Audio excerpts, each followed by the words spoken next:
Assalamualaikum warahmatullahi wabarakatuh. Di sini saya akan mempresentasikan tahapan penciptaan manusia. Di dalam Al-Quran, proses penciptaan manusia terjadi dengan dua tahapan yang berbeda. Tahapan pertama adalah tahapan primordial dan tahapan kedua adalah tahapan biologi. Tahapan primordial adalah saat manusia pertama diciptakan pertama kalinya dari saripati tanah dan diberikan ruh hingga bentuk yang seindah-indahnya. Hal ini dijelaskan dalam beberapa ayat berikut. Quran Surah Al-An'am ayat 2, Dialah yang menciptakan kamu dari tanah. Sesudah itu ditentukannya ajal kematianmu dan ada lagi suatu ajal yang ada pada sisinya. Kemudian kamu masih ragu-ragu tentang terbangkit itu. Menurut para ahli embriologi, tulang dan otot terbentuk secara bersamaan. Penelitian berbagai ilmuwan menunjukkan bahwa perkembangan dalam rahim ibu sama persis sebagaimana yang disampaikan di dalam Al-Quran. Pada awalnya jaringan tulang rawan embrio mulai mengeras, setelahnya sel-sel otot yang terpilih di jaringan sekitar tulang bergabung membungkus tulang-tulang ini. Mengambil keputusan saat dewasanya, proses tersebut adalah sebagai berikut. Pertama, nutfah adalah intisari tanah yang dijadikan air mani. Kedua, rahim tersimpan dalam tempat yang kokoh. Ketiga, alaqah adalah darah yang beku menggantung di rahim.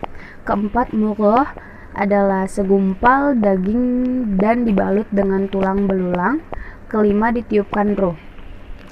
Yang kedua adalah tahapan biologi. Tahapan biologi adalah sunnatullah atau hukum Allah melalui proses biologis yang terdapat dalam fisik atau tubuh manusia beserta segala perangkatnya.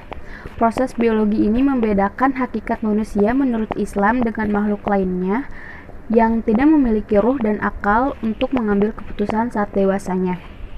Proses tetes mani dipancarkan. Apakah manusia mengira akan dibiarkan tak terurus? Bukankah ia hanya setitik mani yang dipancarkan? Quran Surah Al-Qiyamah ayat 36-37.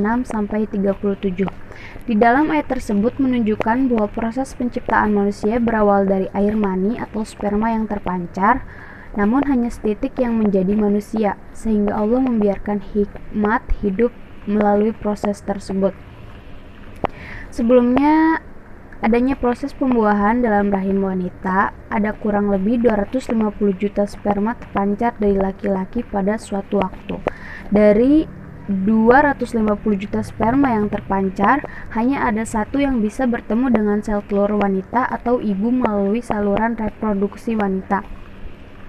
Dialah yang menciptakan segalanya dengan sebaik-baiknya. Dia mulai menciptakan manusia dari tanah liat, kemudian ia menjadikan keturunannya dari sari air yang hina. Quran Surah 32 ayat 7-8. Segumpal darah yang melekat di rahim, dia telah menciptakan manusia dengan segumpal darah. Quran Surah Al-Alaq ayat 2. Setelah melalui proses selama 40 hari, maka terjadilah gumpalan darah yang ada di dalam rahim ibu. Proses ini berawal dari sperma yang bertemu dengan sel telur menjadi sel tunggal yang dikenal sebagai zigot.